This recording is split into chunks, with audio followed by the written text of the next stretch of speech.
Right. Hosted by Greg Rector. Welcome in.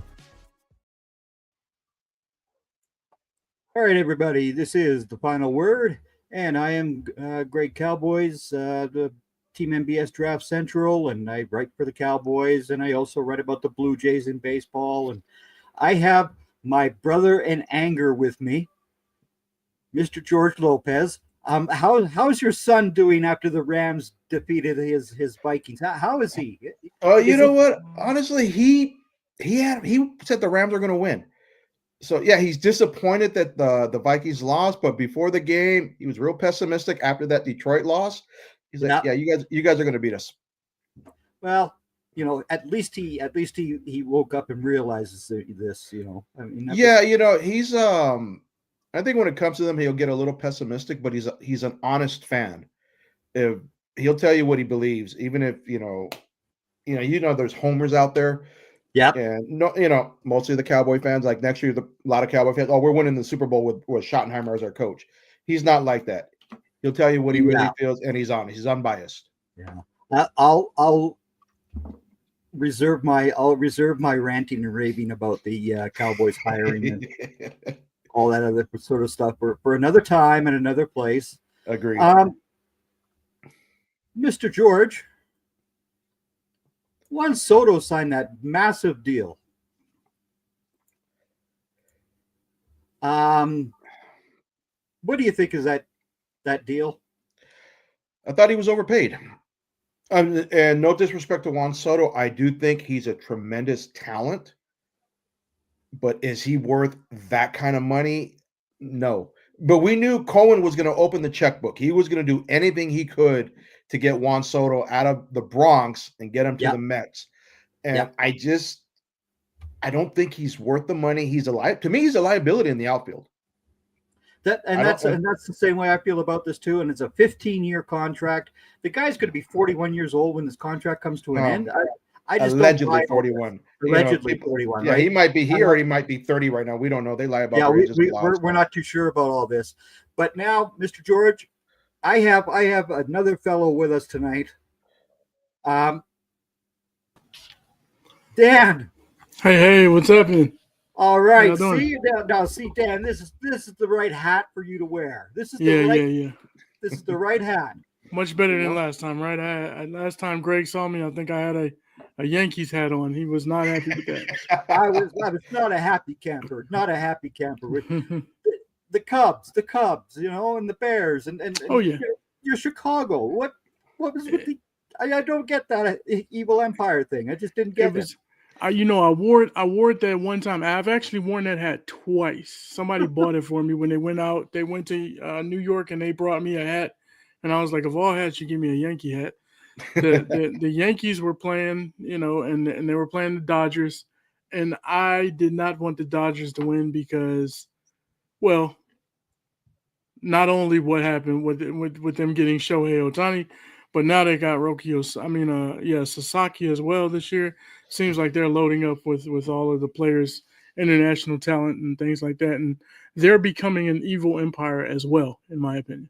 Well, I think, the Yankees are the true evil empire. And if you're a Star Wars fan, you kind of have to call the Dodgers the First Order. Because the Yankees were the original empire. Now the Dodgers, if you want to call them evil, then we got to go First Order. Yeah.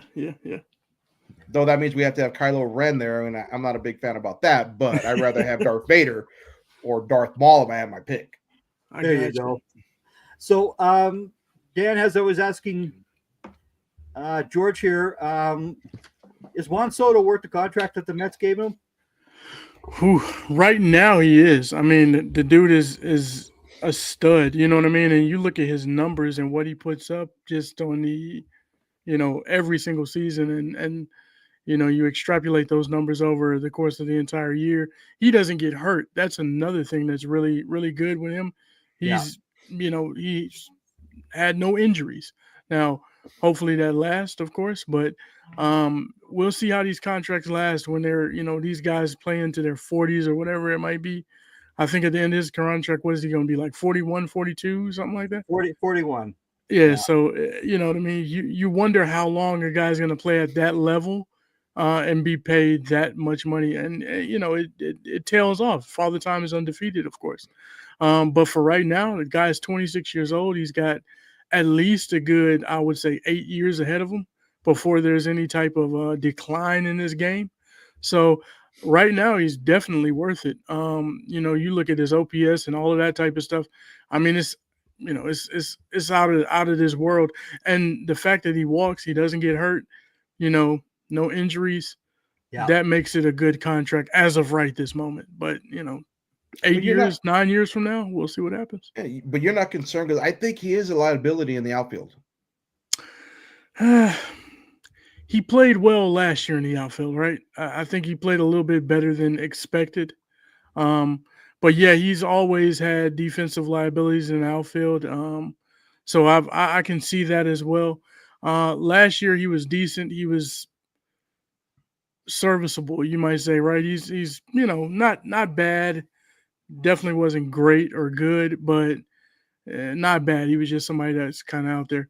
So you'll see what happens. I mean, he probably plays in the outfield for the first 8 years of the contract, and then after that, he goes into a DH role. Now, does that contract, does it have a no trade clause in it? Yeah. I know there's no opt-outs. I think so. Yeah, he has a no trade. Yeah, I think so. Yep. Yeah. Yeah.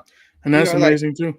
See, people crazy. try to compare that contract to Ohtani's contract. Now, I know Ohtani deferred a bulk of his contract till when he's done playing, or at least 12 years from now.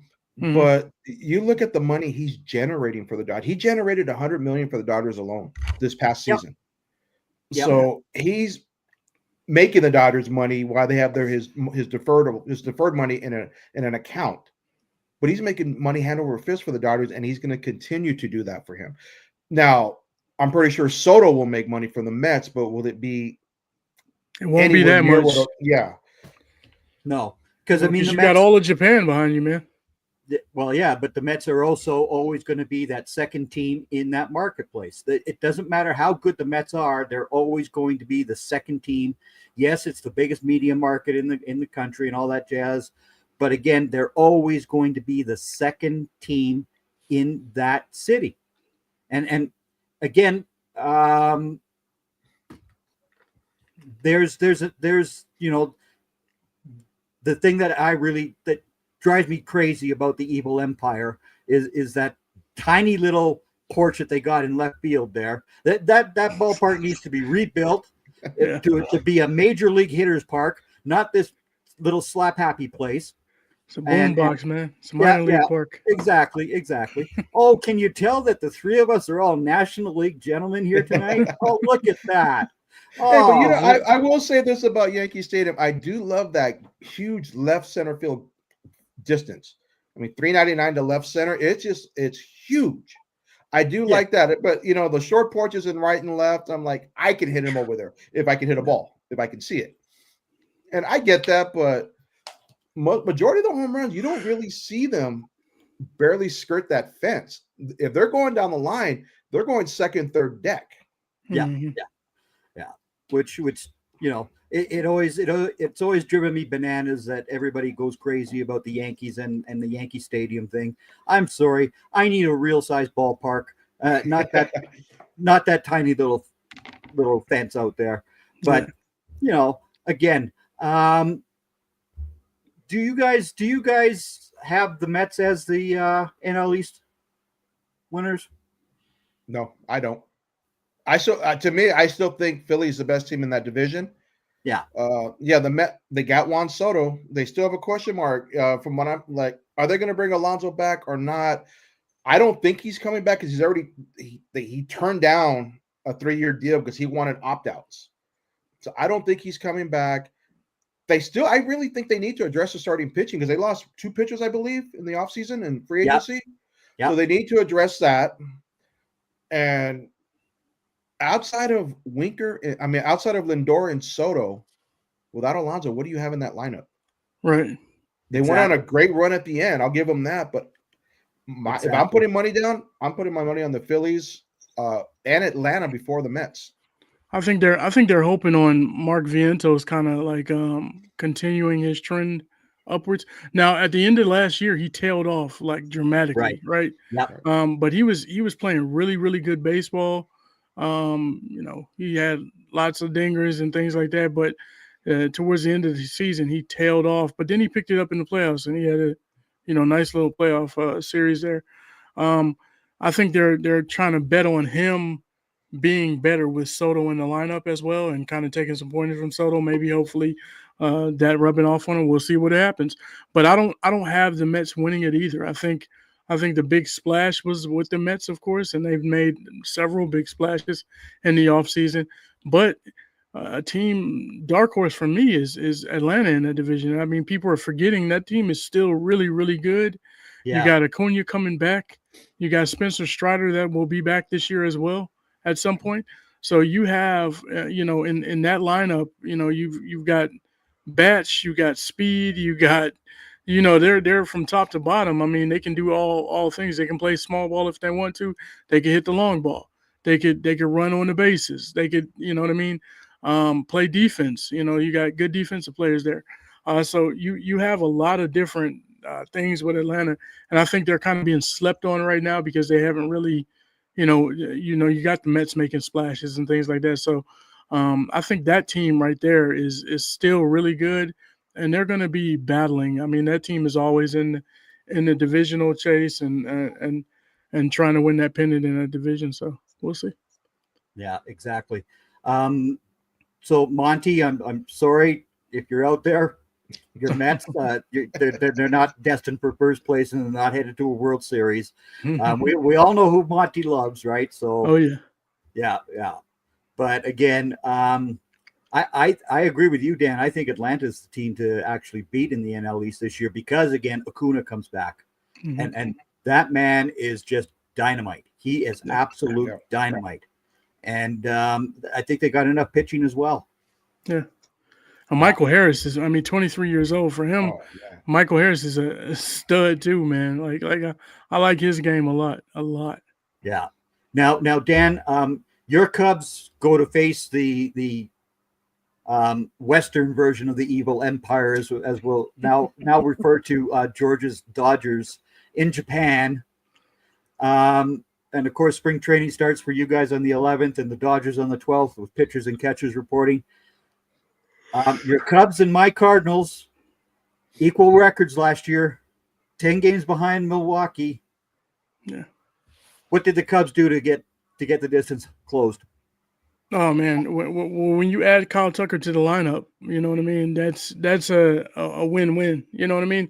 And I challenge people. I tell people a lot of times, if you look at Kyle Tucker's numbers, and you stretch them out over a 162 game stretch, they're comparable with Soto's. I'm not saying he's Soto, because Soto is to me in a class of his own with the way he gets walks and all these types of things. But Kyle Tucker is no slouch.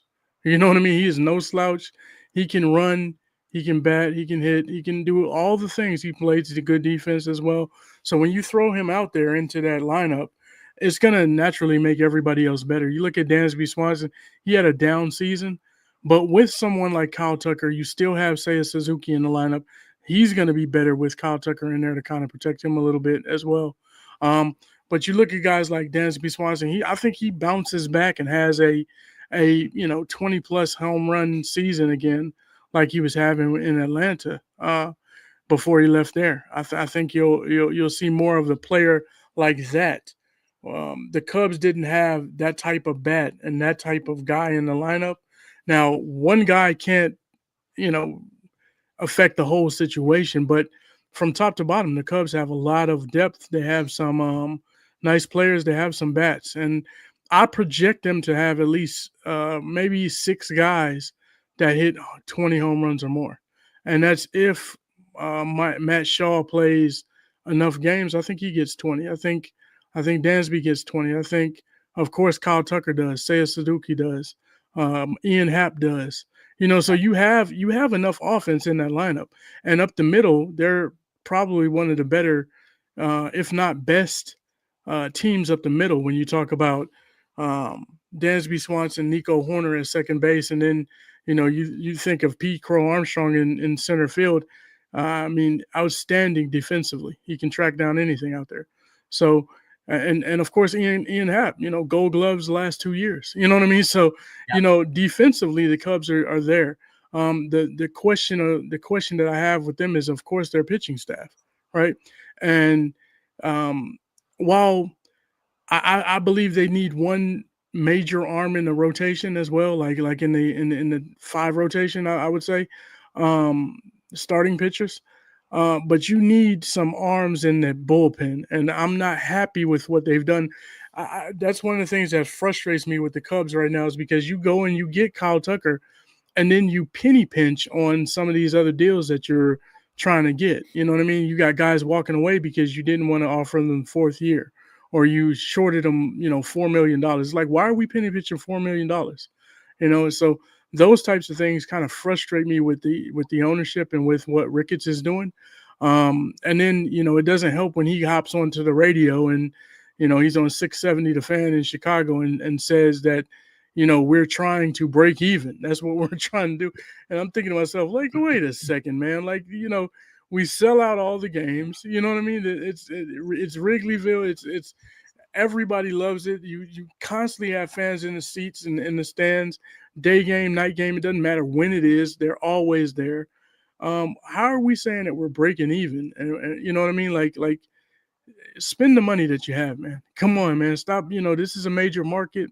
You got your own network and marquee. Like you spend the money, man. Spend the money. Stop penny pinching, especially if you go out there and you get a bat like his. Why would you penny pinch anywhere else? It doesn't make sense to me. What didn't make sense to me, Dan, is after they got Tucker, why did they trade Bellinger? That just didn't make sense to me. Yeah, if you kept him, then it would have been really nice. I thought for sure once they got Tucker, him and Bellinger in the lineup, I go, that's going to be a very good lineup. And it just completely surprised me that they moved him to the Bronx. And to me, I would have kept Bellinger. I would put Bellinger at first base. If you want to get Pete Crow Armstrong in the game, because Bellinger plays center field, but he can also play first base, and he's one of the better first basemen when he plays it. He's defensively, Bellinger can do pretty much anything out there, right? Dodgers brought him up as a first baseman. Shortstop, maybe. Yeah, but I would have put him at first base. I would have moved Michael Bush over to third, and I would have let, you know what I mean? But I think they're wanting to get Matt Shaw into the rotation somehow, and they said, okay, let's get rid of Bellinger so we can get Matt Shaw on the board. Yeah, and you know what I mean. It's like, okay, but that's an unknown still. You know what I mean? We're talking about a rookie that's unknown potential at the bat. So it's like I wasn't happy with the move, but I understood what they were trying to do. But at the same time, I'm really, really concerned with their bullpen. I'm very concerned with that bullpen. Yeah. My Cardinals, of course, are on a youth movement. And they're committed to it. So they're not going to be going after the big name free agents and all this other stuff. They're committed to these young kids. And again, if they finish 81-81, I'll be a happy camper. But again, I'm not counting on the Cardinals to have one of those August, September runs like they have had lately. So it's got to be the Cubs in the Central because and see, look at this. A Cubs and a Cardinals fan who can agree on things. This is how baseball's supposed to be. It's not like the Giants and the Dodgers or the Yankees and the Red Sox fighting and screaming and arguing. Dan, you've been to both cities for games, right? Mm-hmm.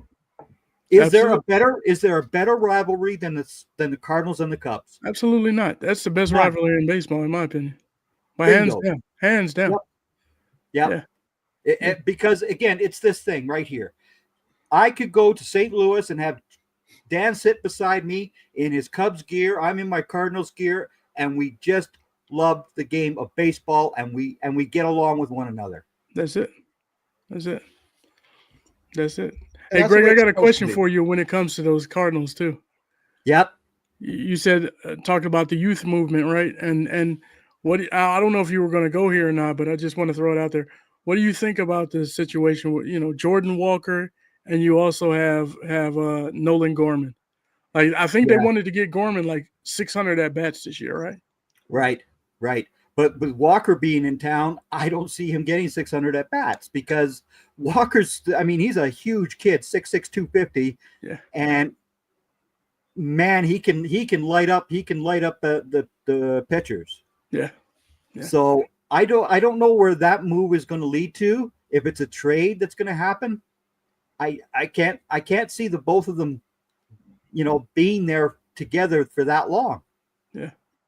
It's just like, what do you do? Do you put, I guess they're going to have Gorman at second for right now. And I think or it's third, maybe. I don't know. I think Gorman's going to start the season at second, which is a bit of a shock. But again, you got to get him his at bats though, right? Yeah, yeah. I mean, he's got potential. He's got tremendous potential as well. Yeah, his approach needs to be a little bit better. Yeah, exactly. But he's got potential, man. Yeah. Now, are either of you two buying the hype with Tito Francona in Cincinnati? Not really. Okay, I know MLB Network has them winning 90 games, but because they have Francona. I'm like, Francona's a good manager, but he's not that good. He's not Connie 90. Wow. I saw a 90 win projection. Wow. They have some holes they still need to fill. Baseball is such a tight race right now. I mean, the Dodgers were the only team over 600 last season. Yeah. Right. I mean, the Yankees were 579, and right. I don't see anybody being 105, 110 win team this year. As good as the Dodgers are, they still got to face the Padres. They still got to deal with the Giants and, everybody else that they have to play with. I just don't see any super dominant team. And again, this goes back to my whole beef about the way that the pitchers are used now. This 5-inning nonsense is just garbage. It is absolute garbage. I don't care about the spin on the ball, guys. I really don't. You go out there, you use your legs to throw. It's not about your arm. It's your legs that drive your body to the mound. And I don't recall Nolan Ryan suffering any serious long-term injury. I think he was 45 when he blew his elbow out at 45. Yeah, he was 45 and he still came back and pitched and had another no-hitter. Hello, I mean, those guys are so much. They were so much more durable back then. I mean, you look at some complete games and stuff like that. Like I was looking at complete games that guys have thrown and stuff like that. Like look at Fergie Jenkins and some of these guys.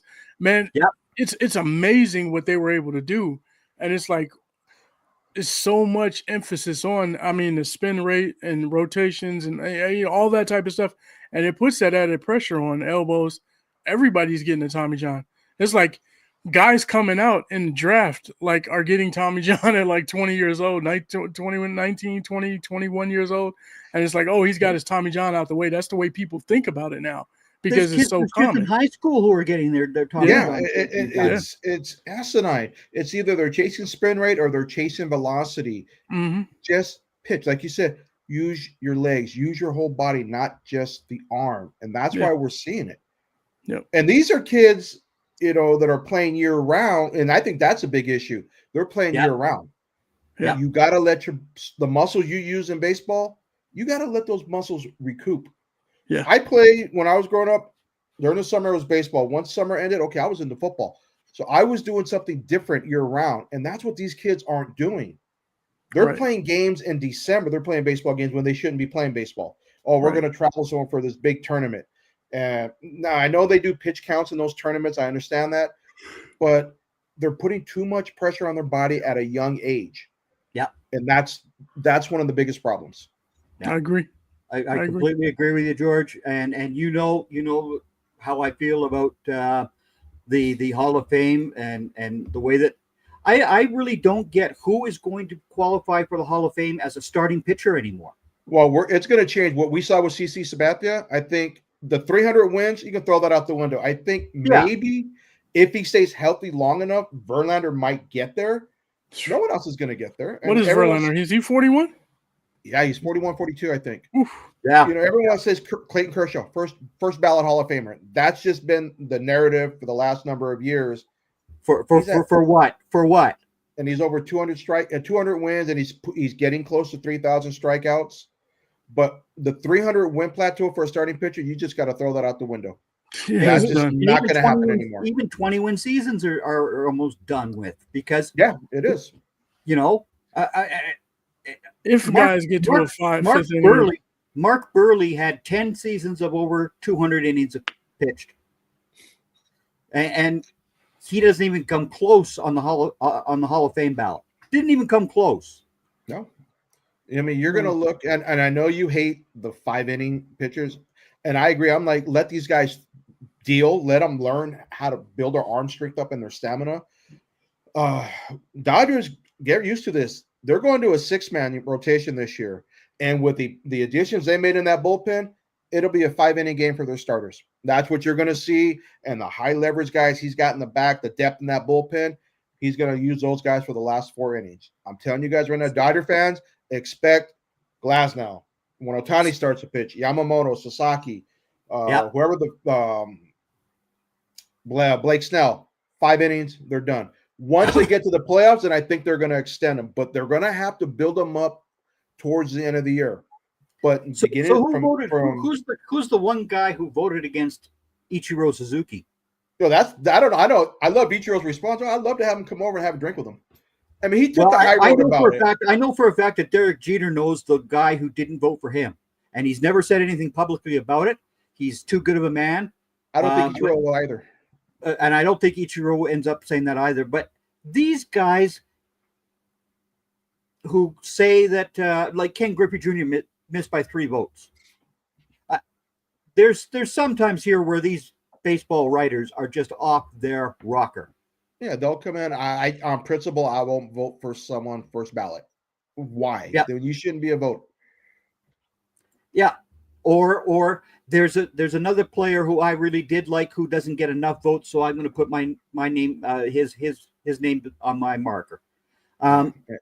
It's just silliness. It's absolute silliness. Ichiro Suzuki. I mean, did he drive in a huge number of runs with the home run? No. Oh. But man, that man put the ball in play like nobody's business. Not since Rock Peru did I see a guy able to do that as well. Well, they said Ichiro's rookie year, he started off 3 for 10. Yeah. And from that point forward, he never hit below 300 for his career. wow. Bingo. And this is in the era where, the big ball was the king and all this other jazz which I can't stomach either. I cannot stomach the idea of a guy needing to get 60 home runs and 130 RBIs and a 212 average. Yeah, thank you. I hated the team he was on. I loved watching Tony Gwynn bat when he was a Padre. When he was a Padre. Even though I hate Padre, I would love to watch him every time he came up to bat when he played the Dodgers. I loved to watch him hit. Yeah. Those are the kind of players that I like. Hell, even Tony Gwynn did get a unanimous Hall of Fame vote. I think he got 98%. Yep. And again, why Ichiro, had the one guy vote against him is just beyond silliness in my opinion. And Ichiro did this starting at the age of 27. Yeah, he wasn't a 20-year-old. He came in at the MLB at 27, and he still put up 3,000 hits. Yeah, it's outrageous. His numbers were crazy. What he was able to do. I'm happy that he's getting in there. He should have been unanimous, like you said. I mean, for somebody to vote against him was crazy, in my opinion. But yeah, definitely a good player. That type of player is now, it's not in there anymore. You know what I mean? You got guys like Luis Arias, right? And he can bat. He doesn't strike out much. You got Soto, who's great at taking balls and got a great eye for the pitches that are coming his way. But for the most part, man, you got these guys, and it's that long ball. You want to hit. You want to hit. You want to hit. Kyle Schwarber is a guy like that. You know what I mean? I've never been a fan of Kyle Schwarber's game. I just haven't. And he played for the Cubs for a while, but when you go out there and you're barely hitting above the Mendoza line, you know what I mean? That's fine, but you're a one-trick pony in my opinion. You know what I mean? Look how many millions of dollars they get paid to do that crap. Yeah. And here's another good name for you, folks. Is Vladimir Guerrero going to stay with the Blue Jays? Because here's another guy who just bombs the ball as much as he drives me bananas because the way that they've redesigned the Rogers Stadium up in Toronto, he should be going the other field. He should be going to the opposite field. He doesn't do it enough. Yeah. Now, towards the end of last year, he started doing this, which was I was in shock. Now, apparently, he turned down the $350 million deal that the Blue Jays offered low, blah, blah, blah. He re-signed because it's arbitration year and all that jazz. What team would want Vladimir Guerrero? The Mets. Bingo. The Mets. The Mets they've already inquired about his availability because I'm pretty sure they've moved on from Alonso. We need a first baseman. Get in with Soto. Get in with Lindor. It won't surprise me if he ends up with the Mets at some point this season. I don't see him finishing the year in Toronto if they don't get off to a hot start.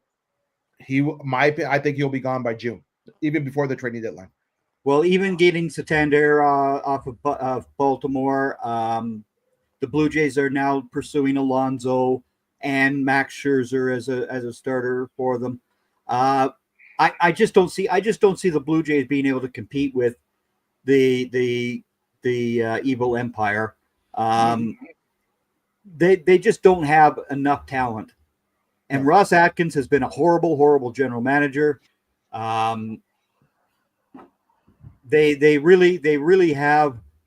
got to deal with Bo Bichette as well.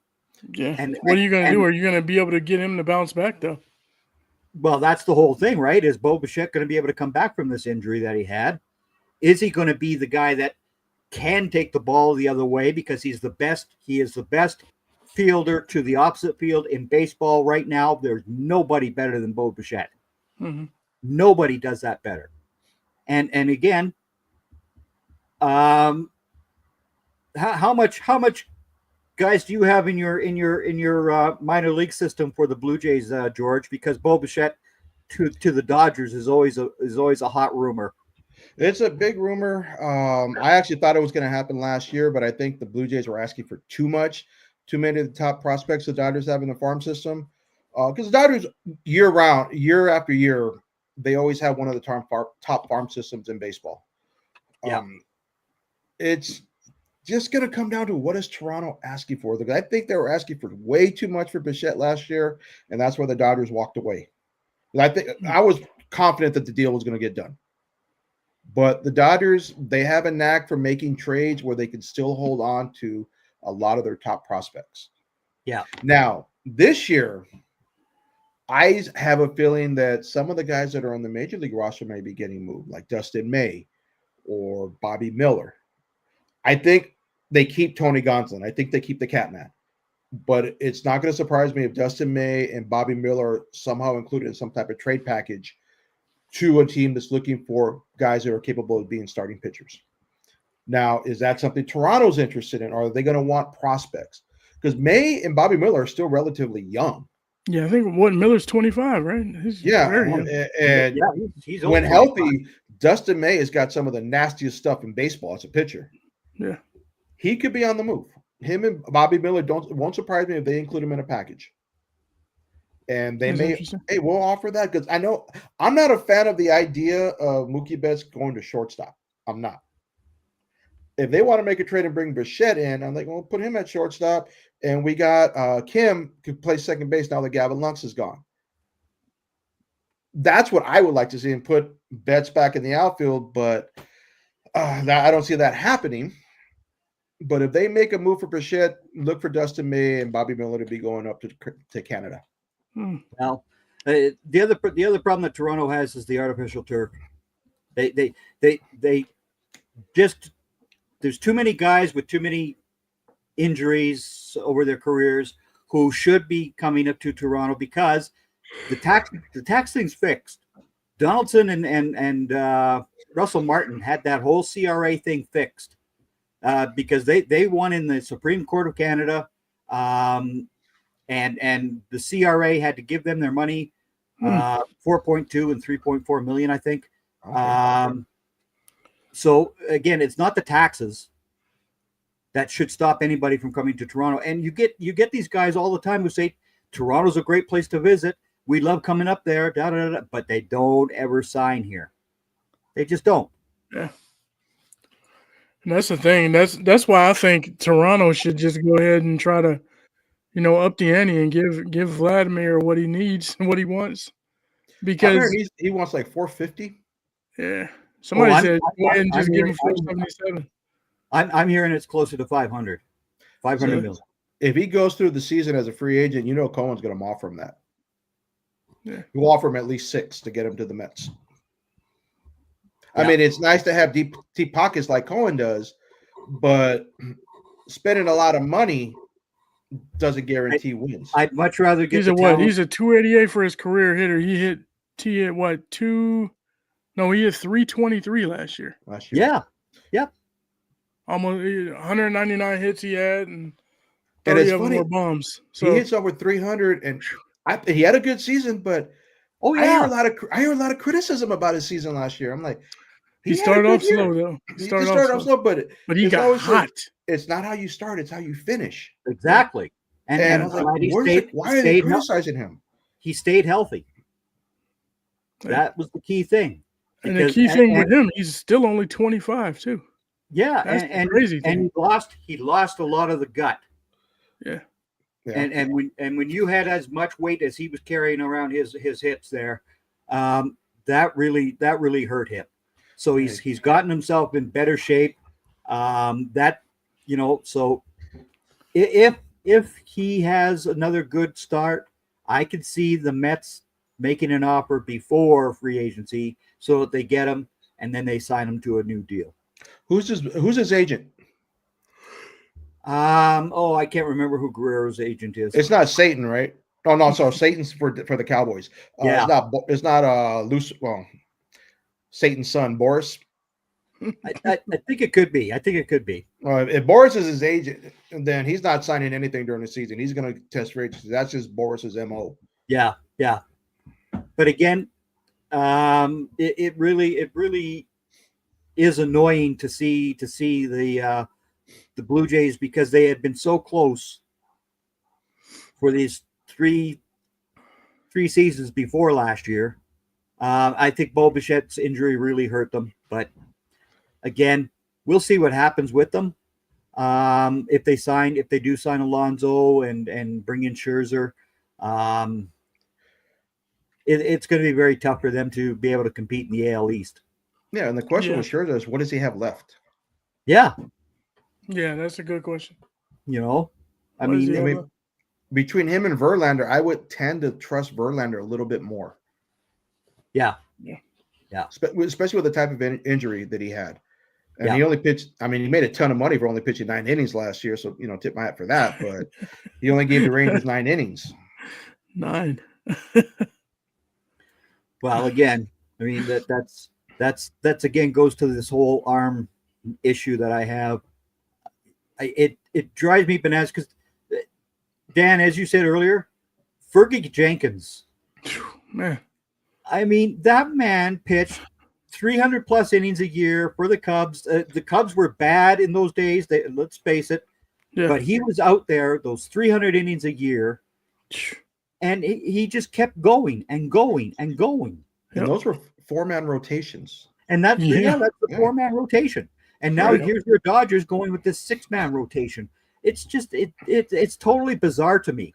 Now, bullpen days and all of that stuff. It's like, come on. One of my favorite stories I ever heard from Bob Costas, he talked about a game between Juan Marichal and a 42-year-old Warren Spahn. 16 innings, 1-0. Both pitchers went the distance. Wow. 16 innings. Some pitchers, it takes them 3 games to get 16 innings. Oh, absolutely. These, I mean, it's like a 42-year-old Warren Spahn going 16 innings and loses 1-0. He gives up a home run in the 16th to Willie Mays. I'm like, you'll never see that again. And I go, and these are guys who didn't have nutritionists, trainers. They just went. They were sitting there boozing it up, doing whatever in the offseason in between starts, and they can still go out and deal when it was their time to get on the hill. Or Bob you Gibson just in won't see that. 1968 with 12 innings, 13 innings. He went. I think, the guy just was out there every fourth day for them, and he just pitched. It's not rocket science, kids. Right. No, it's not. I mean, and these guys, with all the advantages they had compared to the guys from the the 50s, 60s, even in the 70s, you would think that these guys can throw 160, 170 pitches. They know about arm care that they weren't doing back then. And they should be able to throw 280 to 300 innings, get 300 strikeouts. Right. That era is gone. I remember I was at the game when Kershaw got his 300 strikeout. I think it was like 9 years ago. I was at that game when he got it. And, it was a great moment. And I think maybe one other pitcher has done it since, if I'm not mistaken. Right. We're never going to see that again. No one's ever going to get to 300 strikeouts. No. And it's sad. I'll never be at Dodger Stadium again for a perfect game like I was when El Presidente, Dennis Martinez for the Expos, no hit, perfect game against the Dodgers. It was perfect. You're not going to see that. No. I was thinking you mentioned we were talking about Fergie Jenkins real quick. I was just going to throw it out there. Complete games, right? Yep. There were 8 seasons he had where he had over 20 complete games. Yep. 8 seasons. Yep. That's insane, bro. Like he had one season where he had 30 complete games. 30. It's crazy. How does that happen? Fergie Jenkins, for all you people in the United States, is a Canadian. Well, I remember in 86, Fernando goes 21-11. Yep. 20 complete games. 20 complete games. 20 complete games that year. And I mean, we just are not going to see that type of baseball any longer. I do like the new rules. I know, George, you were adamant against some of the new ones, but the timing is down to 2:36 for an average game instead of 3 hours and 6 minutes. I watch a game, I don't think about the time. Even when I go to a game or listen to it on the radio, watch it on TV. The kids today do, though, and that's where they did it, and they're attached to their phone and everything else, right? So they're still attached to the phone. Oh, I know, but to keep them interested in going to games and things like that, you had to change those rules. And yes, it was a positive effect as far as I'm concerned. I like this. I like the bigger base because I love base stealing. As you guys know, Ricky Henderson was. I wrote about his passing, and that to me is real baseball. Is the steal and moving it along a runner with a bunt. Oh Lord, when will some of these kids ever learn how to do a bunt? They don't even practice it anymore. They don't. Nope. I'm okay with the pitch clock. Yeah. The bigger bases, what I'm not a fan of is a 2 pickoff minimum without it being a balk. I'm in favor of that completely because I'm not. I know I played with a guy it was a waste of time.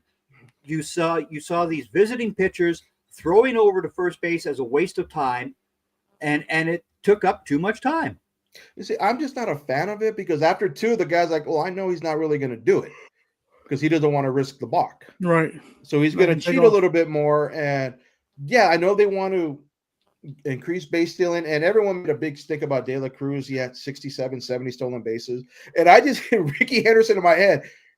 I'd have that by June. Ricky would have that by June. Yeah. And as much as they want to increase it. He broke Lou Brock's number at the All-Star game. At the All-Star game, he broke Lou Brock's season's best at the All-Star game. No one's ever going to come close to that 130 stolen bases in a season. No. I remember when Vince Coleman was hitting 100 stolen bases with the Cardinals back in the early 80s. And I thought for sure he would have a shot at until that tarp unfortunately rolled his knee, and that was just it for him really with base stealing. But no one's ever going to come. De La Cruz, he won't come anywhere near 130 bases with the Reds. No. I just don't see it. No, I can't see that happening. But again, I'm with you guys though. I agree the same thing. No, like, but yeah, I like the small ball, hit and run, hit the other way, hit behind the runner, bunt. You know, Yeah. hell, steal home, do suicide. They don't even do suicide squeeze anymore. They'll do a safety squeeze. Like, no, come on, Yeah. and get rid of the shift. Even if you're right by the bag, no, get rid of that crap. I'm Yeah. not a fan of it. I've always hated it. Yeah. That needs to go. Yeah. I And agree. and now it's pretty much it has shifted away from the shift, which is a good thing. But then, you know, I put that on the hitters too. Okay, you know what Yep. they're doing? Hit the opposite way. But that's the Learn to thing. go- The hitters, they got- they're not yeah. professional hitters like they not. used to be. They're, you know what I mean? So you have guys that are, once again, we say one trick ponies. We say guys that can only do one thing. They don't practice certain things. They don't practice, you know, this like you're saying, hit behind the runner or you know what I mean? All of these different things that we all looked at growing up and playing baseball and watching and seeing it. We see these things happening. You don't see it in the game anymore. And they're trying to make the game more interesting. I'm okay. The pitch clock. It sped up the game, right? It has sped up the game, but can you say that people are generally more interested just because the game goes by faster? What is it? Maybe 20 minutes faster or something like that? Maybe. I don't know. I mean, I don't think that's a huge thing. That's a draw. You know what I mean to the game. And sometimes I don't like certain things that are taken away from the game that make it baseball. You know what I'm saying? The Yeah. huge bags, yeah, still, but it was something that went into that. You know what I mean? Like you had to be really, now anybody can steal 20, 30 bags in a season, right? And before it was like you had guys that were that's how they made their money. Now it's cheapened the game for everybody, in my opinion. You know what I'm saying? Could you imagine what Whitey Herzog would do with these bigger bases Oh, today? good God. With that team Oh. Whitey had, Whitey ball, Oh. oh, man. See, like, when I used to coach, I used to tell the manager, if I was the assistant coach, let me work with the runners. And my whole thing was, let's watch games or let's look at the picture. And I'm telling them, and I'm timing, I go, these guys are doing the same thing on every count. I knew by 3 pitches what they were going to do and when we can run. And I was trying to teach my kids, this is what you got to do. You got to learn how to read it. You got to get the timing down. Like when my oldest son was playing, that was a big thing we emphasized.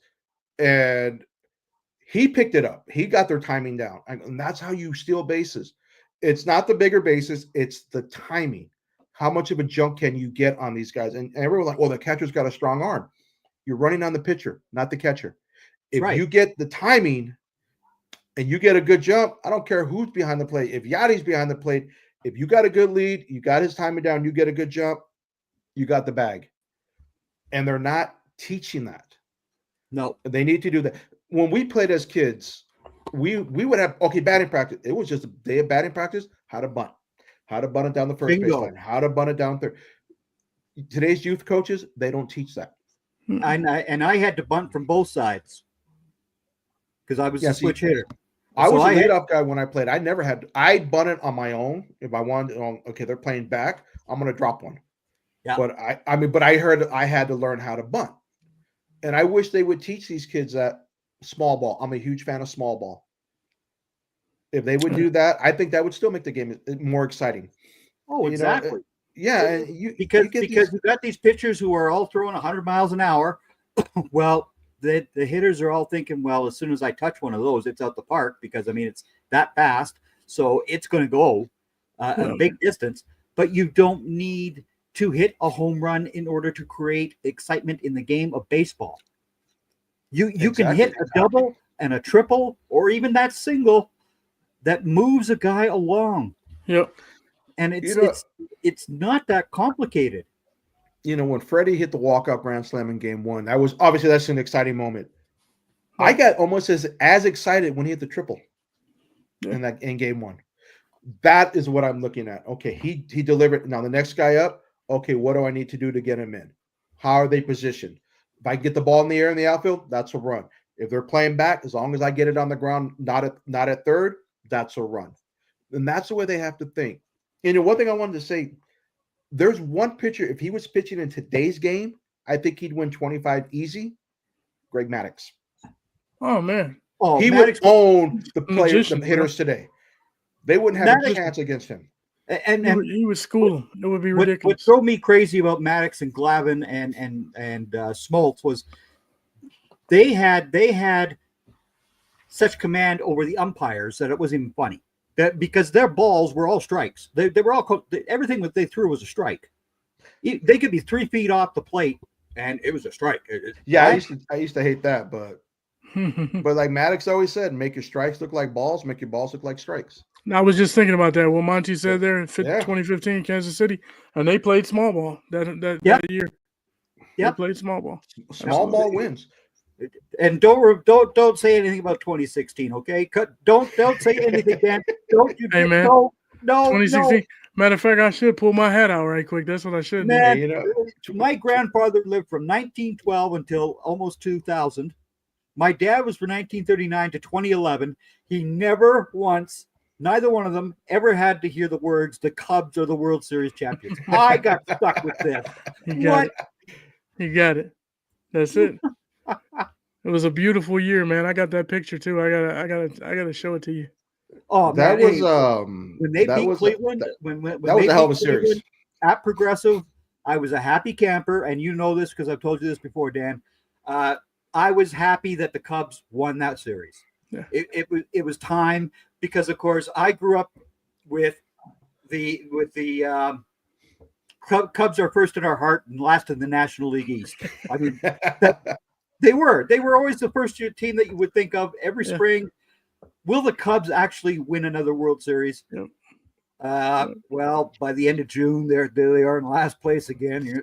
Well, I guess not. You know, every time. You know, the only thing I regret, and I'm not a Cubs fan, but the one thing I regret about that when they won it, Harry Carey wasn't there to see it. Yeah. That would have been something. Yeah. And the only time I've ever cheered for an American League team was when Toronto won their 2 World Series in a row, and that was because of Howard Cosell, that loudmouth moron who claimed that no team outside of the United States is ever going to win the World Series. And then, of course, he was in hiding when the Blue Jays won in '92. He didn't come out. He was already off his deep end to begin with. But yeah, I didn't mind the Blue Jays winning in '92 and '93. Of course, we had the Joe Carter home run, which is always a very good thing to see a game end off on a home run. It's the only time in our lifetimes that we've seen that happen in the World Series, because of course neither one of us were around for Mazeroski. Yeah. But again, we're not going to see another Don Larson perfect game in a World Series either. No, not with today's youth. Not with their pitching today. No. And it drives me up absolutely off the deep end how they can't even get 7 innings out of these guys anymore. Right. 5 innings is tough to get, man. Yeah. I've seen guys get to 4 innings and it's like, is he gonna make it? You know what I mean? And they're struggling just to get to 5. Seriously. And I'm not a fan of the pitch count. I really am not. I mean, after Louis Tiant passed away, someone came up with a story like, "Hey, Tiant, today they pull the pitchers after 100 pitches." Like, hell, I was doing that after the 7th inning. I was throwing 100 pitches. Like, yeah, that's the way. They're not built up for it, and they should be. Like I said, the youth. When my kids playing in a tournament, okay, there's a pitch count. They're allowed to throw so many pitches per game or per day, and if they throw this many, they have to sit a day or 2. And I understand that for the kids, build the arms up. But you're in the major leagues. You're getting paid $20, $30 million. Your ass better be able to throw more than 85 pitches. I'm sorry. Absolutely, I agree, 100%. And I'm like that with the Dodger pitchers too. You should be able to throw more than 85 pitches a game. Yep. And I already know we're not going to see that with the Dodgers. He's going to do 5 innings. He's going to shorten the game and go to his bullpen. I already know that. But you should be able to do it. Yep. What's considered a quality start now? I mean, they keep lowering the bar. That's what I'm trying to figure out now is what is an actual quality start. They still say 6 innings, but they're going to have to change that parameter because no one's really going to go 6. Right. I mean, I'm in a fantasy baseball league, and that's one of the categories is, quality starts. And you look at all the pitchers, and it's like, they play 30 games or 32 pitching. 10 quality starts, 9 quality starts. Yeah, they still have it at 6 innings as a quality start. Well, it's totally insane. Like, and again, with the amount of money that these guys get paid, it drives me as crazy as seeing these NBA players with load management. No, good God, don't even talk about that. Right? I mean, excuse me. I watched Kareem go out there for 82 games, Julius Erving for 82 games, Magic Johnson 82 games.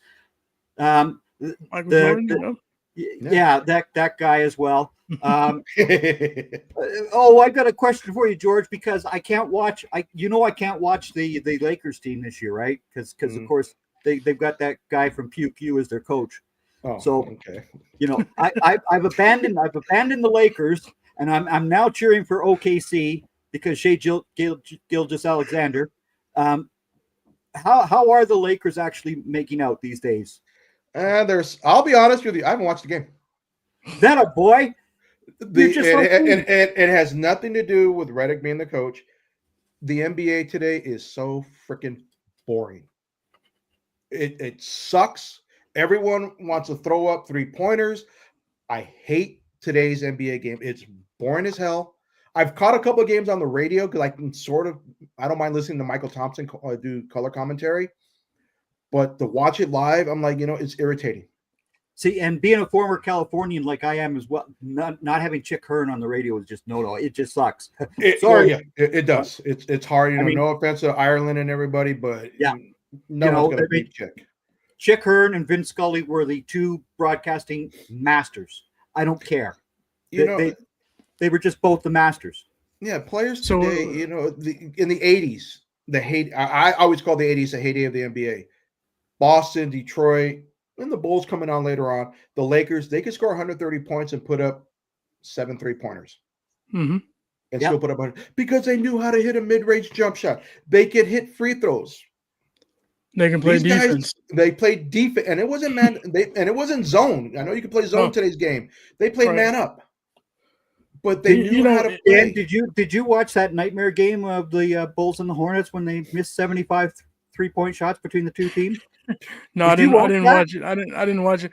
I'll be honest with you. I'm like George. I haven't watched that many games. I've watched a couple of games, and I've become disinterested in those games. Here's the problem that the NBA has, right? Analytics. This is a situation where analytics has taken over the NBA, and it's made the NBA a bad product, right? And that's because you have guys that are ill-equipped to play a certain way, and they're pumping threes. When you got guys hoisting 30-footers, you know what I mean, that shouldn't be shooting them, there's a select few guys that should be shooting 5, 7 threes per game. You know what I mean?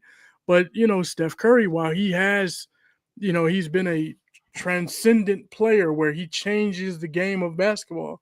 In this situation, he's changed it for the worse. And people don't like me saying that, but it's the truth.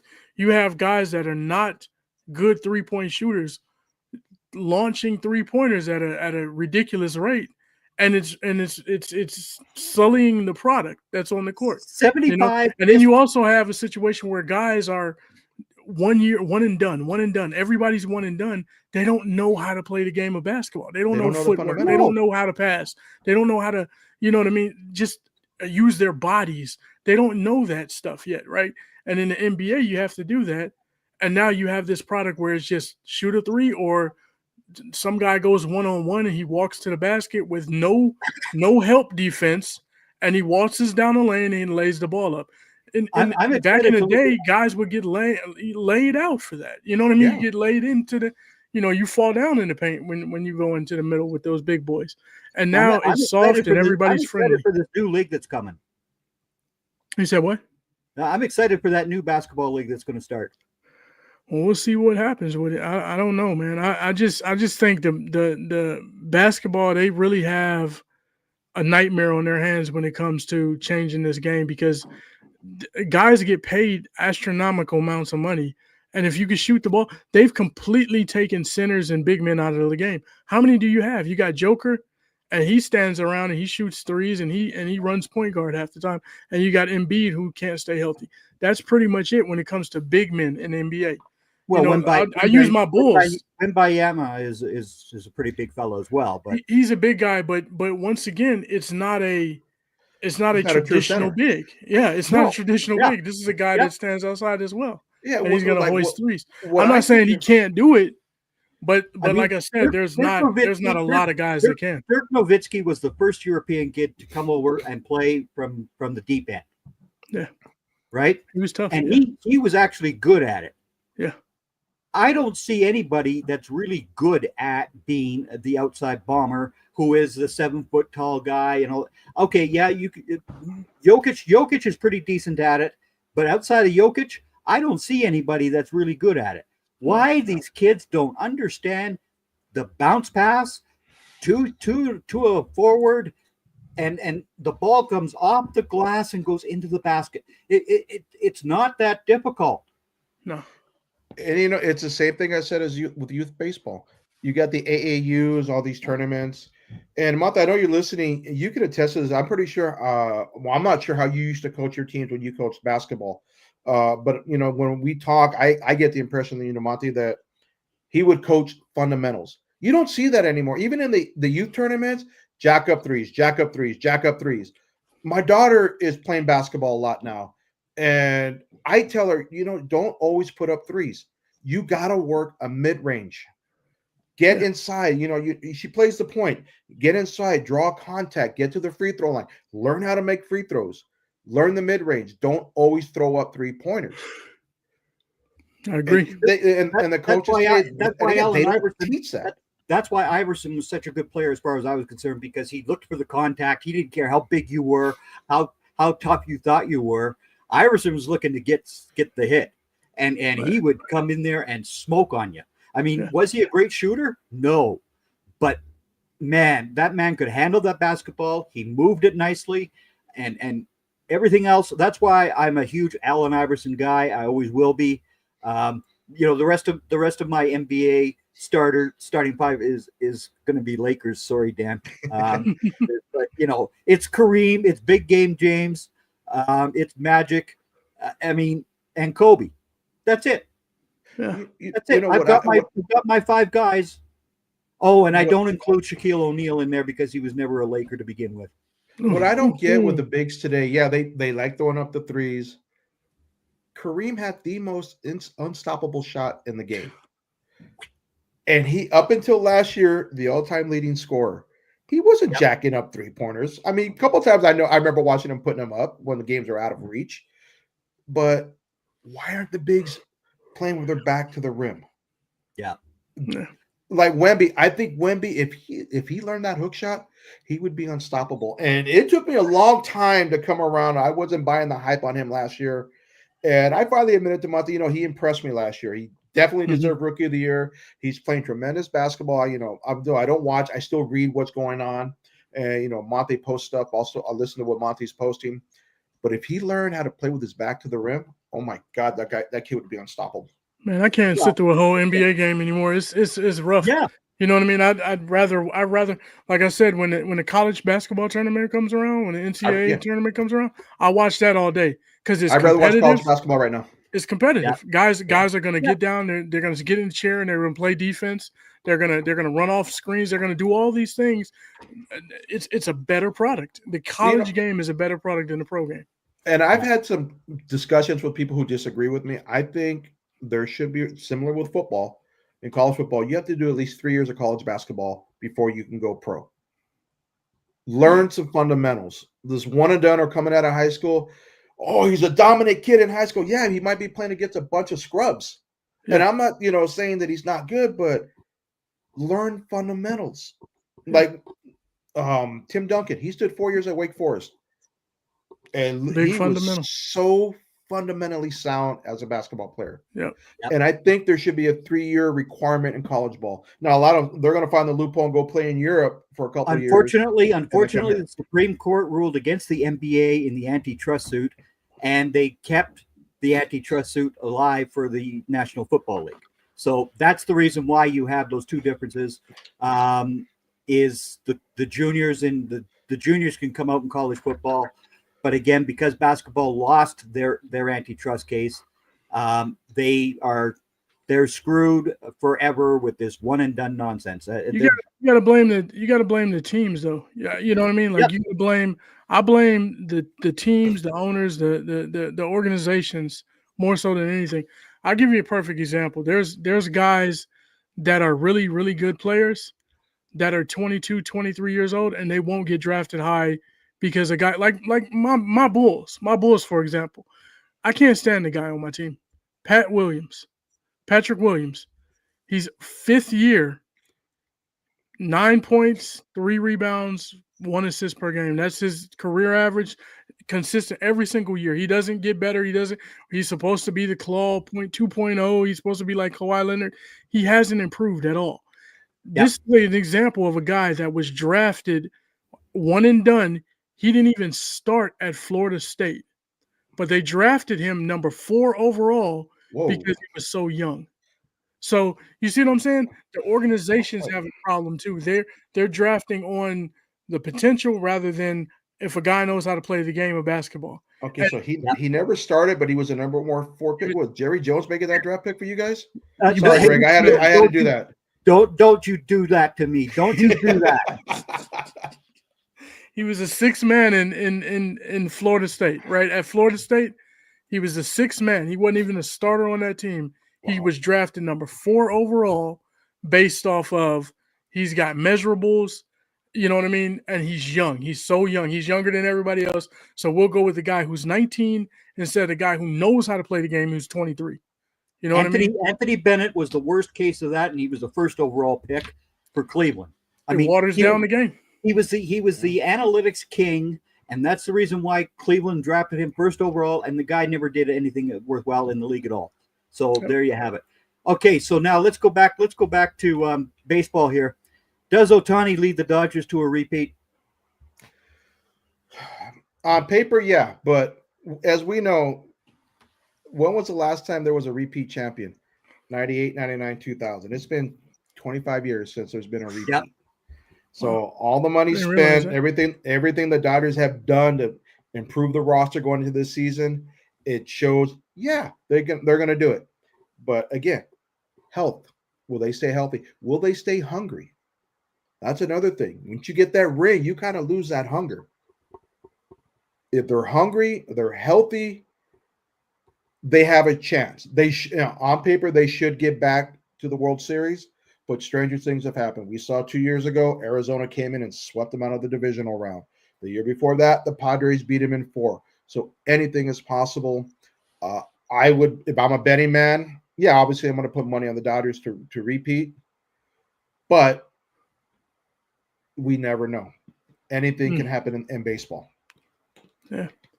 Baseball is so difficult, man, because it's the only game where being unsuccessful more so than being successful actually is good. You can be a 300 hitter and that's great, but you that's 3 out of 10, man. That's 3 for 10. If you go 3 for 10, all the time, then you're a great hitter in baseball. So it's a difficult game hitting that round ball with a round bat. It's hard to play that game.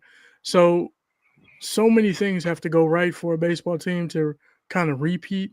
You got health, you got pitching, you got so much that happens, right? So I don't think they repeat either. They've done so much with these deferred contracts and stuff. I think I read something the other day where they have more in deferred money right now than the Tampa Bay Rays have paid their players for the last 11 years combined. It's $1.375 billion in deferred money that the Dodgers have.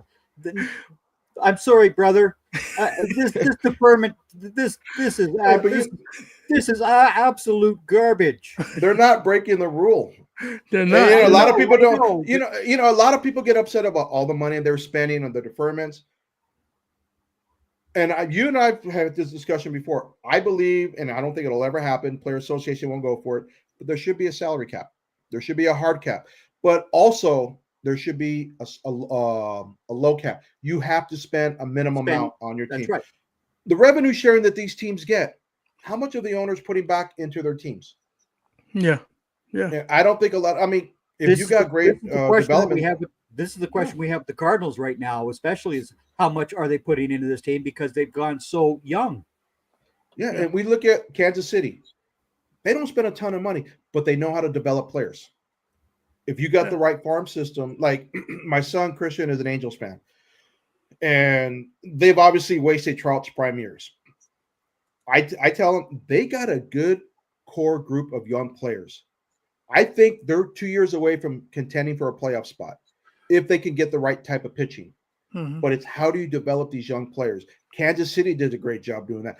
Baltimore is doing a great job developing their young players.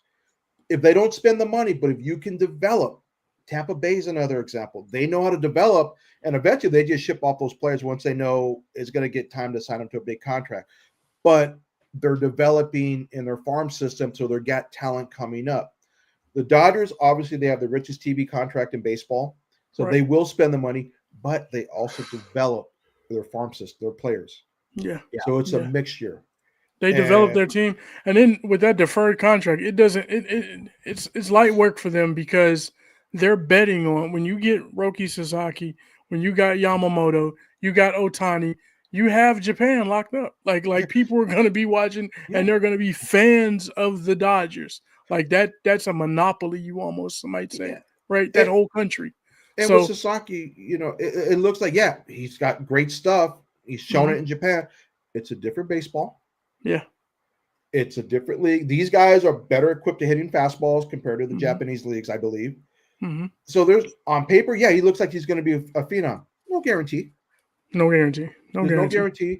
And again, it's a longer season. Another case of the Blue Jays losing out on an international player. They made a move to increase their international fund for this year, and Sasaki signs for less money with the Dodgers. I honestly thought he was going to the Padres. I really did. He was a huge Yu Darvish fan. Saw him as a mentor. I just thought that was going to be the selling point with Darvish. But I was just thinking, like, why are the Cubs not even when he said his top three were Toronto, the Padres, and the Dodgers? I'm thinking, why is Toronto in there and the Cubs can't? Why can we not get in that? Because Toronto as a media market is Canada's biggest market, right? Okay. But it also has a very large Japanese presence in the city. It has a big Japanese presence in the city. Okay. Plus, they can also go to Vancouver, which again is a huge Japanese market up here in Canada, and that would be the reason why Toronto is always in the running for these Japanese players, but they never get any of them anymore. They just don't.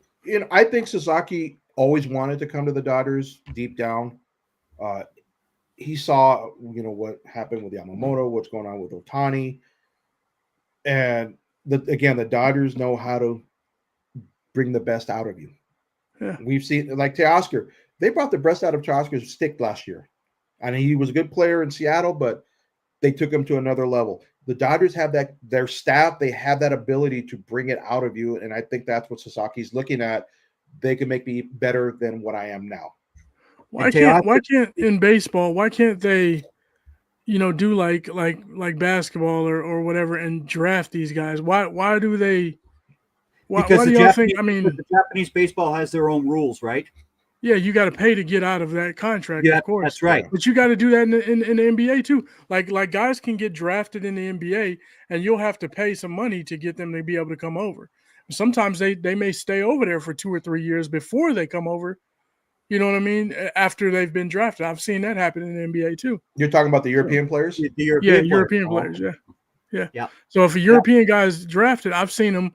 Where they're still there. You own his rights once you drafted him, and once you draft him, either you can pay the money to that club and country to get him to come over, They kind Or of you do can that wait now. for There's him. like the posting fee.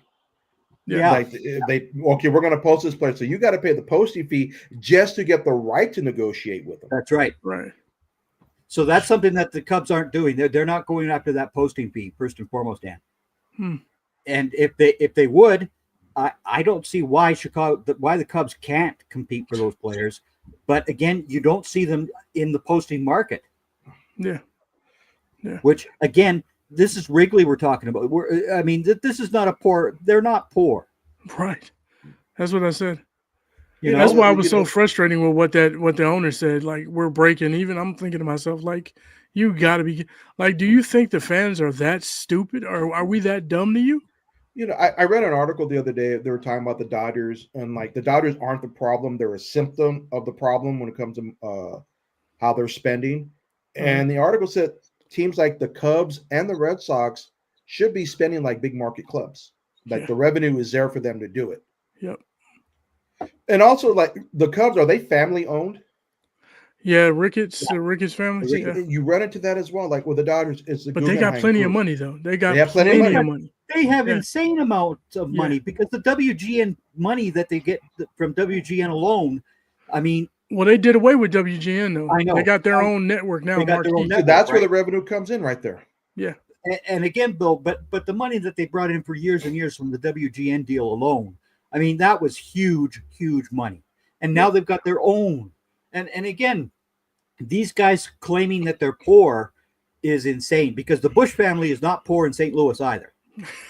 Right. I mean, they sell you know, but yet we have this youth movement going on, and I'm just like, oh God, this is going to be a long decade. Don't let it be like the A's youth movement, right? Now the A's got I like some of the talent that they have, though. Yeah, it's just gonna be interesting watching them play in a minor league field this year. Exactly. West Sacramento, man. I don't know about going to Sacramento to see a Major League Baseball game, but or Sacramento period. I know it's a state capital, but I've only been up there once. Yeah, it's not it's actually a very nice city, but it's not what California is supposed to be to most people, right? It just isn't. Yeah. Well, I went the one time I was in Sacramento was right after the Lakers beat the Kings in the conference championship. So a bunch of us, we went to the mall, walked into a sporting goods store, like, hey, I don't see any Lakers stuff for NBA champions. They weren't too happy with that comment. No. But we had to do it. Yeah. Oh well, I guess if you wanted to be the bad boys from Los Angeles, you represented properly then. Oh yeah, that was honestly Sacramento was a better team that year. And there was some officiating in Game 7. I don't deny it. They went the Lakers' way. That was questionable. Yeah. But when Big Shot Rob's game winner, which is probably one of the greatest shots I have ever seen, Sacramento should have won that game and gone up 3-1. And so who do you guys have winning the American League title? Ooh. I know I don't have the Yankees winning it this year. I'm honestly, I think Kansas City's got a real good look at it to win the pennant. I like them. I really like the way Kansas City's playing. Nice. What about you, Dan? Yeah, I don't think we know that team on the south side isn't going to be worth anything. No. Another incoming 120 loss season. Yeah. Man, I'm gonna go Cleveland, man. Until somebody can really knock them off, I'm gonna go Cleveland. I think they'll be all right. I think halfway through the season they get Shane Bieber back as well, right? Yeah. Possibly get him back if he steps into the rotation and does well. I just don't see anybody knocking them off just yet. What's going to be interesting for me with Cleveland is how does Clase respond after giving up those home runs in the playoffs when he was untouchable all season. It does have an effect on a relief pitcher when he gives up those hits in the playoffs. Yeah. But unfortunate with Donnie Moore. Relief pitchers are just a dime a dozen. You can always find another closer. There's always somebody else who's going to be there because every team has so many of them on their rosters now because the pitchers don't. The starting pitchers don't go any distance anymore. You'll love this, Greg. The Dodgers got basically 6 guys who could be a closer on any other team. Yeah, I'm well aware of how many guys the Dodgers bullpen has, but for me, I'm going to agree with you, George. I think Kansas City is probably the team that I like the best in the American League, and again, it's because they're in the Midwest. They're not on either one of the 2 damn coasts. I'm so tired of hearing about the Yankees and the Red Sox and the Dodgers versus the Giants. I'm so sick of all that nonsense. So Kansas City is my choice. Now let's go over to the National League. Mr. George, who do you have winning the National League? I honestly think it's going to come down between the Dodgers and the Phillies. I think it's one of those 2 teams. Obviously, if I say Dodgers, it's a heart pick. Partially, but on paper, they're the best team in the national in baseball. But Phillies starting pitching scares me. When they're on, they are a tough beast. When Wheeler is on, I think he's one of the top 2 pitchers in baseball. I would give a slight edge to the Dodgers based on what they've added to their roster. But again, if they stay healthy, if they stay hungry, I think the Dodgers do win the pennant. And that would be a hell of a series between them and Kansas City. Okay. What about you, Dan? Man, over there, I'm gonna say I don't know why, but I like the Braves a lot. I do. I really do. I just think they can play so many different ways in baseball, right? So they can do so much on the, like I said, the bases, the power ball, you got small ball, you got all of that stuff. So I'm gonna go Braves, and I'm gonna throw San Diego in there too. San Diego for the West. You know what? I hear in San Diego they're shopping Dylan Cease. Yeah. Really? Mm-hmm. Yeah. There's a lot of turmoil with the Padres ownership. That's right. The widow of the owner, she's suing the brothers about control of the team. So there's a lot of front office turmoil with the Padres. How that affects on the field, I don't know, but there's a story out that they're shopping Dylan Cease. That's surprising there. Which to me would be stupid. That would be terrible. I'm gonna say Atlanta, but my second choice it's gonna be the Chicago Cubs. Oh, okay. I do like the Cubbies. All right. If we get that bullpen together, that's my only thing.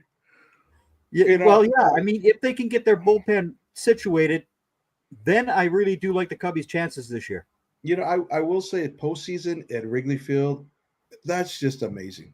Yeah. I went one year with a bunch of Raider fan friends to a Bears-Raider game in Chicago, and it was in October when the Braves and the Cubs were in the postseason. So a couple of my friends went to the game, and we were at Murphy's Bleachers across the street from Wrigley Field.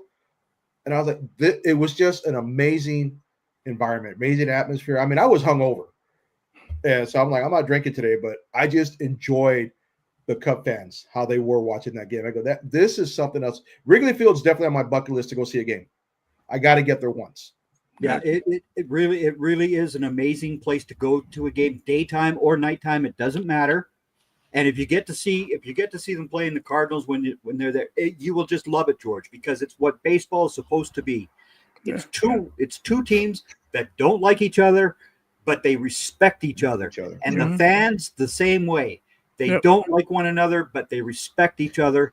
And there's none of that nonsense in the parking lot with the Giants and the bats and all that other BS. Right. See, like my younger son, I say he's a smart one because he follows the same teams I follow. he wants to go to San Francisco for a Dodger game.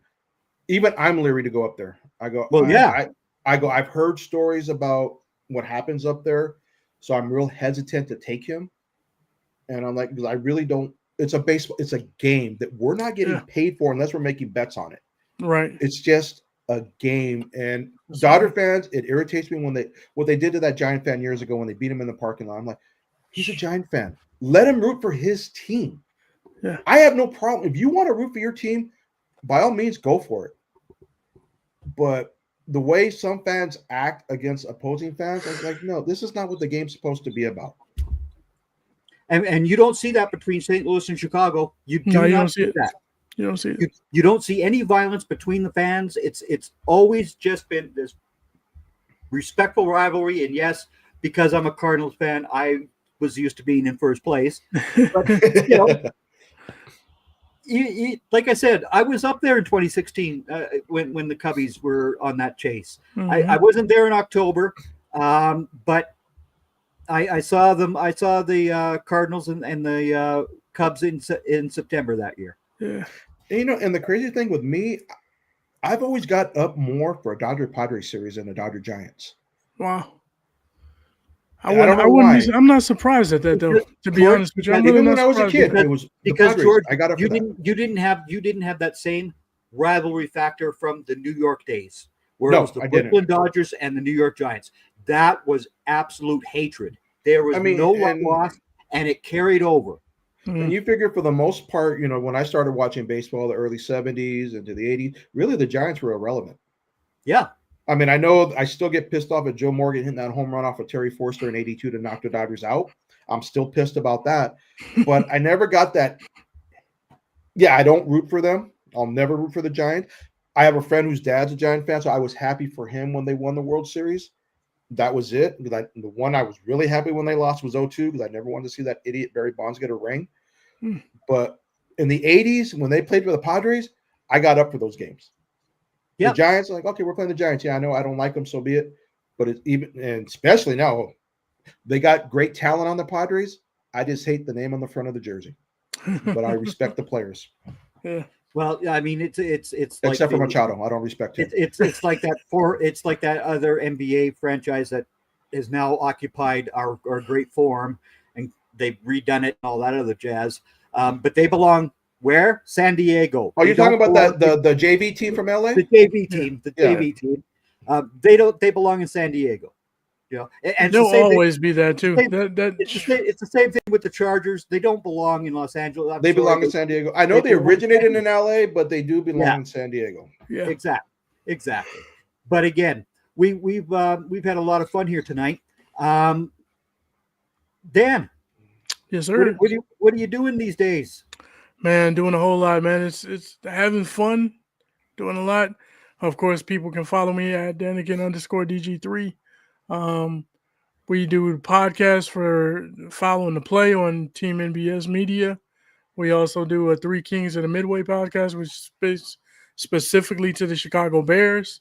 Following the Play is done, we cover Chicago sports pretty much across the table. The lowly Chicago sports right now. The Cubs are the only one that have a little bit of positivity around them right now. Everybody else is the Bears have a little bit too. Which is why I'm hoping for the Cubs this year, because I know the Blackhawks absolutely suck. The Bulls are not in good shape, and the White Sox are terrible as always. But the Cubs, because Chicago is the second city, which people don't understand here. I don't understand why people have not been to Chicago. Oh, it's a beautiful city. I loved it when I went. I mean, you go to Grant Park in the summertime, and you're safe. You're not going to get beat up. It's not going to be it's not going to be like Central Park in New York. Grant Park is beautiful. It is. It's really nice. Absolutely gorgeous, right? Yep. And then you got Wrigley Field. Yep. And then when the fall comes and you have Soldier Field, which again, it's a beautiful, beautiful city. It has the great comedy is there as well. Yep. I mean, that's where the second city. You got music, you got comedy, you got museums, you got everything in Chicago, man. You got everything in Chicago. It's crazy. It's crazy. Yeah. It's a beautiful city. Yeah. Summertime shy. That's what they call it. Summertime shy. The weather is beautiful. It's nice. And then when the sun goes down, sometimes in the summertime you have a little light jacket because that wind starts blowing a little bit, but it still feels good. That wind is feeling good. It makes it around 60, 70 degrees. It's beautiful. Beautiful. Lake Summertime shy. Lake Michigan is beautiful to see at nighttime. from a nice big apartment or a hotel room, you look at that Lake Michigan, it's just gorgeous. Yeah. It's See, I would like to absolutely go back because when Yeah. we went, Oh, I gorgeous. mean, we went. It was we got there. We were early 30s when we went. It's like or my late 20s. I can't remember which it was. Hit the bars. That was the first time out. LA clubs close at 2 a.m. That was first time. I was like, it's 4 o'clock. We're still out. Okay, it was a little different for me. And one night, Harry Carey Steakhouse for dinner. I still regret actually not going to get a Chicago pizza. I got one at Soldier Field, but it's a little small one. We didn't go for Chicago pizza, so I do regret that. Now we could get into an argument with Jeff Barnes because, of course, he's the New York pizza king, right? But Dan, Chicago has some damn fine pizza, does it not? Absolutely. And a lot of people think it's just deep dish because you hear deep dish Chicago. It's not. It's not deep dish. It's deep dish is good. I don't knock it. I like it. You know what I mean? And that's a Chicago staple as well. But try tavern style. Tavern style is where it's kind of like a thin crust and the toppings are piled high, but they're spread all the way to the corners and it's cut in squares. And I can't comment on New York pizza because I've never been to New York, so I've never tried New York pizza, so I can't comment on that. We have their LA version of New York pizza. I'm like, no. Everyone keeps telling me New York, it's the water. It makes the difference. I'm like, okay. That's what I keep eating. Anyone I've met from New York, I go, what makes the food so good? Like the pizza, it's the water. The water. Did you guys ever watch the Hawaii 5-0, the newer one? No. Hawaii 5-0. Scott Conn James Caan's son plays the one detective, and he's from New Jersey, of course, and he wants to start a restaurant and he ends up getting Steve McGarrett to go in with him and all this other jazz. But his whole thing was getting the water from New Jersey because that's how the real pizza is going to be made, guys. It has to be the New Jersey water because the pipes are just aged correctly. Gotta have it. Have it. And I've got a place right across the street from me that makes very similar to your tavern style pizza. Really? So, and they're just great. Like they're just fantastic. So again, I mean, even Calgary, Canada has actual restaurants and things, folks. Yeah, we do. George, what are you doing these days? Right now, with the Rams season over, I still haven't done my end of the year review on the Rams. I'm actually going to wait till the Super Bowl ends, and then I'll do that article for Team NBS Media. I'll be getting ready to start my Dodgers spring training preview soon. And this year, I'm actually going to start covering the Angels as well. I told Joe I want to start adding the Angels to it. I'm looking into adding the LA Kings to my writing. I've been watching them a little bit more this year. But other than that, right now, this shirt right here, my son's high school season starts up in a month. Yeah. So getting ready for high school baseball again. I know he's got a scrimmage next weekend, but in February, they start up for real. And they're hoping to build on last year's semifinal playoff. Hopefully the team can advance. So that, and then basically my shirts are Data Ballers, basketball and baseball. My daughter's going through basketball right now. She had 2 games today, and then she's got another one tomorrow. So right now I'm just being dad watching the games. Nice. Which is the way that all parents should be. Is go and watch your kids play, but you don't yell and scream at the officials. I got teed up as a spectator at one of my daughter's games. Yeah. She got cheap shotted, and we thought she broke her arm. Yeah. So when we were they didn't kick the kid out. So I used some inappropriate language at the ref, and he teed me up. Well, and I asked the coach about it. Her coach laughed. He goes, "Yeah, that's fine." You got inappropriate with your language, however. Oh, big time. Yeah. Yeah. And I said it in front of the team. That's the only thing I feel bad about is I said it in front of her teammates. Yeah. I didn't care that I said it to the official. Like he deliberately cheap shot at my daughter, and you didn't kick him out of the game.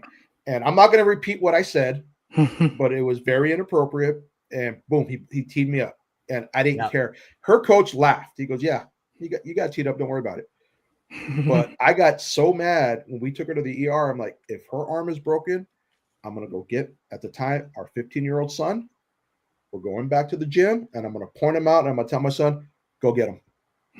Thankfully, her arm wasn't broken. I was dead serious. I go, I'm going to take him to handle it because I'll go to jail if I touch that kid. Yeah.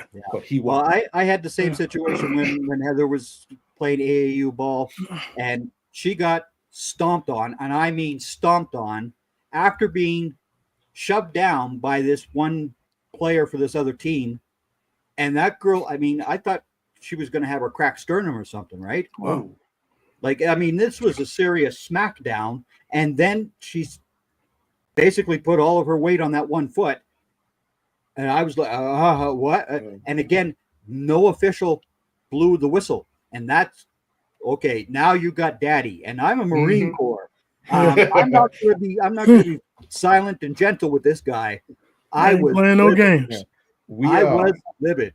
She had a game. She plays a lot of co-ed on Saturdays. And there was a game a while back where the boy squared up like he was ready to hit her. And I stood up. You throw a punch at my daughter, I will go to jail. And I wanted him to hear it. And it just came out. Yep. And she played against him today. And I remember that little a-hole.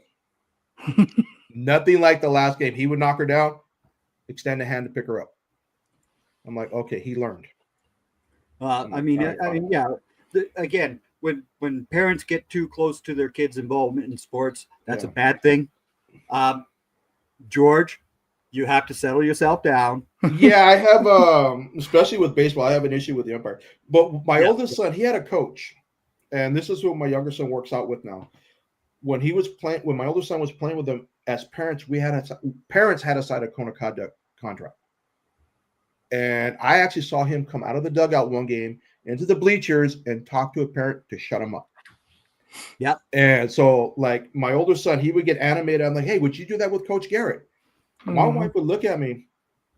Would you act the same way with the coach? No. Then why are you doing it now? Mm-hmm. Yeah. Yep. I mean, exactly. I've, especially with baseball, I get vocal when I try not to. I'm like my son's senior, I need to stay quiet. And I kind of snapped in the semifinal game at the umpire. Because I thought a kid should have been ejected. Sliding into home, he went tie cup and spiked our catcher in the chest. Oh, man. To me, it was deliberate. And Yep. I blew up at the umpire for not throwing him out. Yeah. Wow. And I was like, you can't use those spikes like that, kids. Yeah. No. And the ump didn't throw him out, and I just went ballistic. And I didn't use inappropriate language, but I was definitely yelling. Or did I? No, I can't remember. But I know I was yelling at him. Yeah. And like this season, I'm like, okay, my son's a sophomore. I need to behave. You need to behave, George. I'm telling myself, like, I need to behave. See, this is why you have me here. You come on with me. You can be the angry other brother, like you're supposed to be, and that's where you leave the anger. Yeah, and I'm telling myself this year, like today in the basketball game, there were some questionable non-calls or calls. I'm like, really? Didn't yell at the official. I just looked at like, that was a foul? I go, there was no contact. Or like my daughter got kneed in the back of the head. It was an incidental. She was slipping and the guy was running and the knee caught her. Incidental contact. It wasn't cheap. So I'm like, okay. Another one she took a knee to the thigh and kind of bruised up her thigh, I think. But incidental, I'm like, okay, the refs, some questionable calls. But I was actually proud of myself for not yelling at the refs. I actually kind of behaved today. Go, George. There you go. So progress, a little step today. So hopefully tomorrow I don't go backwards. You have to keep this going. Gotta keep it going. We gotta stack them up, George. Stack them right. I might have to sign my own code of conduct contract. Tell my daughter, okay, every time I yell at an official, I'll give you like $5. She'll happily sign that. Oh yeah. And of course you'll be lighter in your pocket, but yeah, but I'm working on it. Because for a long time, I was actually good. But once my oldest son got away from that coach, and we got into high school, that went away. Yeah. Because when I coached, I got threatened to be ejected once, only because I questioned a pickoff move on a lefty because I thought he went beyond 45 degrees. So I'm asking the ump, what did you see? And I'm not arguing with him. Well, the home plate umpire got mad at me. And he allowed me to stay behind the box. Get back in the box, or you're out. Yeah. And I took small steps with my hand stick, like kick me out. I dare you. The only thing that saved that official in that AAU game that my daughter was in was the other coach, because he took that girl and he got her in the dressing room, and she was not allowed near the court. Good. Because he didn't like any of that BS either, right? Yeah. And that was the saving grace there. But again, so I'm going to be on Moving the Chains tomorrow morning. Nice. 8 a.m., right? 11 a.m. your time? So it'll be on at 8:05 a.m. your time. My time, okay. 8:05 a.m. for you. I'm sure that Jeff will have the Cowboys coaching situation as part of the. I can't wait to hear about this. Sorry. I'm looking forward to this. I think Satan needs to have his mental capacity checked. Everyone's, oh no, it was his son. No, Satan does what Satan wants to do. His sons can recommend anything, and he's like, no. Little Nicky could say this, but Lucifer's like, I'm going to do it this way. I don't know what the hell he was thinking. It is so beyond my comprehension to hire a man who has not been considered to be a head coach for over 10 years in this league. When you had Robert Saleh and Leslie Frazier come in as the Rooney Rule guys, okay, that's fine. But the only other person that you talked to was Kellen Moore. You know, I think it's unbelievable. Tell me if you agree with this, Greg. Nobody wants that job, though. That's the thing. Like when you have an ownership, Kellen Moore was the one who told Jerry no. Yeah, Deion said no. When Deion said they called him too, and he said, you take the phone call because it's Jerry. I believe in him. But essentially, but Jerry said, if you listen to the quote, what Deion said was, Dallas ain't big enough for the both of us. He wants to shine. Yeah, and he's gonna get his shine. And if I come there, I will overtake that, and he ain't gonna like it. No, and Jerry, you're never gonna get a big name coach as long as he's still the owner. Like, get Belichick. There's no way in hell Belichick would coach for that man, because he still got to have his little mini press conferences after a game or during practice. Like, you know what? Stay out of. You're not Al Davis as much as you think you are, and that's who I think he thinks he's Al Davis. The man does not know football. He knows how to market the team. He knows how to market the brand. I'll give him that. He doesn't know football, and his idiot sons know even less than he knows. And they need to get in football people. In the first 36 years of the Cowboys, they made 14 NFC Championship game appearances. 14 times. They were 8-6 in the NFC Championship games, 5-3 in the Super Bowl. And these kids now who cheer for the Cowboys have never seen them even play in the NFC Championship game. Who was the I feel so badly for them. I do. I feel horrible for these kids who have been raised to be Cowboys fans. They're just stuck. They're just absolutely stuck. When Landry was a coach, who was the owner? You're speaking to the choir. Yeah. My son is 7 years old. The last time the Bears went to the playoffs was 2018. Yeah, we lost. Yeah, and so my son has never seen a playoff win. They've never seen him in the playoffs at all. He's 7 years old. I look at it now like with the Rams. We know Stan Kroenke's the owner. You don't see him. Nope. He'll be in his suite at a game, and they don't really focus on him. Mm-hmm. Les Snead runs the show with McVay. He brings it. You guys are football guys. Like when Landry was the coach of the Cowboys, Tex Schramm wasn't the owner, right? He was the GM. He was. Yeah. See, I don't know the owner of the Cowboys. I knew Tex Schramm. The owner stood away. Right. You guys do what you have to do. I'll sign the checks, and that's what you need. And I hate the Cowboys, so I love what I'm seeing. They don't use the money correctly. They are 30th in the last 10 years in the actual cash spent on their football team. Well, Jerry's got to pay a lot of child support for the illegitimate kids he has that no one talks about. It's unbelievable. I think they draft good, but once again, it's about coaching. Like you can't hire these coaches that are basically yes men. That's what they are. There's no accountability, and Dallas is always going to be an undisciplined team because of that. Mike McCarthy, I'm not a fan of his. When the coaching carousel thing was going around and they were talking about Mike McCarthy, he's meeting with Chicago, he's going out to dinner. I was like, please, God, no. That man should be coaching high school. His stuff is outdated, man. It's stale. His play calling is stale. And when they talk Belichick, outside of the years with Tom Brady and all the cheating, when did he win? Yeah, one winning season in Cleveland. Mm-hmm. Brady retires. The Patriots go to hell. Right. Belichick is a great coach. Is he the greatest? Everyone says he's the greatest. No, he's nowhere near what Lombardi did. I would take Chuck Noll over him, Bill Walsh over Belichick, or Landry, or any of these other Landry. I mean, coaches. Landry was an innovator with that damn flex defense. I hated that damn defense. It wasn't just a flex defense that he came up with either. He did a lot of other things in the NFL. Oh, he did. I mean, I hated him as a coach because he always beat the Rams when it mattered. Well, yeah, except for 78. Starbuck was already on his way out, so yeah. That was a tough year, but anyhow, but no, I'll be moving the chains in the morning and NFL Draft Central with Jeff and Bill Wednesday nights. Boy, I'm telling you, I've scouted more college players this year than you can shake a stick at. I've got close to 400 guys that I've already scouted. Ooh, wow. Okay. So wow. I've been a busy beaver scouting players, and so you'll be doing that with Jeff and Bill. Yep. Okay. Getting it in, and